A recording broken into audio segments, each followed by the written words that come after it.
Okay, I'm a second generation for Holocaust survivor.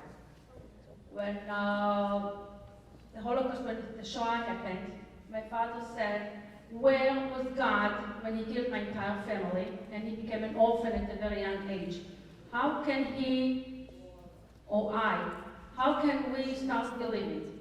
Where was God then? Well, this is the question that so many Holocaust survivors go through, and that's why I brought the Holy Torah here to tell us that this is not something that happened all of a sudden. This is God warned us from years before. It's in the Torah, and as believing Jews, we know that this world is only a pathway to the world to come, and in the scheme of time, it's like you go to a dentist and he pulls out the needle to give that Novocaine. Everybody shudders and puts it, your gums, especially if it hits a nerve, then you feel terrible pain. So why does the person do it for? I don't want pain. So why do you get a shot for it? The person goes to the hospital and has to have his gangrene foot amputated. So what are you doing that for? You're going through pain because it's worth the pain for those few seconds in order to be able to eat normally afterwards, in order to be able to live normally afterwards. So a person is willing to endure pain for a short time in order for, in the long run, for many hours, days, or weeks and months afterwards, he'll be enjoying life. And that's how we look at this world. This world, compared to eternity, is not even like a few seconds. If we compare this world to 1,000 years, to 1,000,000 years, we live forever afterwards. We live eternally. So what we go through in this world is like a shot of Novocaine. Even it's difficult for us to bear, but we have to know that God's preparing us for the world to come, and then we'll look back just like the shot of Novocaine. It was worth it, even though it was terrible pain we went through, but God knows what He's doing. And we, as believers, we know that this is not a world in itself. This is not the end of life. There's no end to life.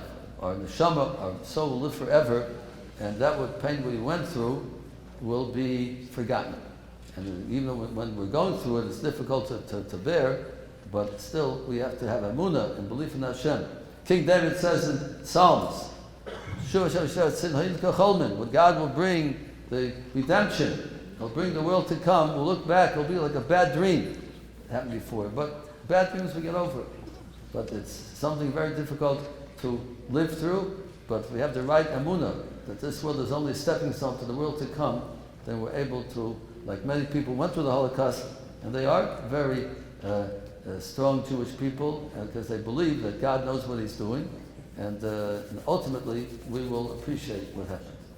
Just like a child gets hit by a parent, and the parent makes the child cry, but ultimately the child appreciates what the parent did for them because it was for their good. And they ultimately will understand why God did what He did. They bring a parable to understand, talking about families that were destroyed, this terrible wickedness that Jews had to suffer through. They bring that you have a woman who's pregnant, and she has twins inside, and they're there for 9 months, and they're with each other, very good brothers, and they have everything they need, the food and the warmth, and it's a wonderful place for them to be together. And all of a sudden, one of them is born, goes out, the other one is so upset. Oh, what happened to him? Nebuch, he was here, had such a good life over here. Oh, the food he needed, the warmth, everything is wonderful.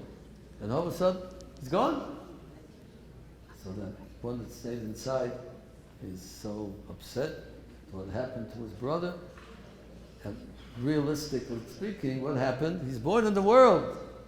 He came out, that's what he was in there for, to come out, to be in the world, to grow up, to accomplish, to do.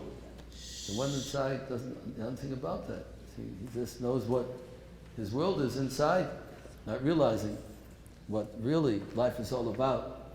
The same way we live in this world, we think this is it. And then if somebody dies, We say, oh, it's a terrible thing, the person died. Dying is not a terrible thing. Dying is really what we're here for, to live for a short time. We die, and the neshama, the soul, lives forever. And that's what we get close to Hashem, get together with our families. From before we lose our family in this world, but we get together with our family, our grandparents, great-grandparents. So it's a reunion in the other world, the eternal world. So we look at somebody that leaves the world as if the worst thing in the world happened to them. We're the ones that are never. The baby inside is really very limited and doesn't have know what life's all about. They think that's the main life, but he's so limited and so not knowledgeable. The same way that comes to this world, people think, because we're so used to it, we think all around us it seems to be, this is it, and this is what we're created for. But that's not really the truth. As God-fearing and believing Jews, we know that the main thing is the world to come, the hereafter, not this world. This world is only a thoroughfare, a road to something greater, something more important. So we're talking about people dying, and they come to the other world, they're happier. They're looking back at us. What are you so upset about? They're saying that we're much better off than you are. We're in the world, in the real world. You're in the fake world. This is the world of sheker, of falseness, of wickedness. They're in the real world of truth, of honesty, of greatness, of elevation. So we can't be very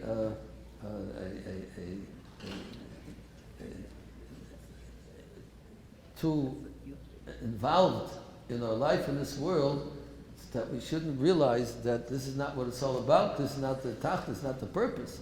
The real purpose of the world is the world to come, not this world. So if we look at things in those terms, if we believe that with a real belief, so you don't see the tragedy as the same. It's a tragedy, but not an eternal tragedy. It's a temporary tragedy that we have to live through, but that's what God has in mind for us, something much greater. Nobody lives forever, and people who die earlier, we feel bad, but we have to realize that where they went to, a much better world that we're living in over here. They're better off than we are. So afterthought to bring out the point a little bit more about that.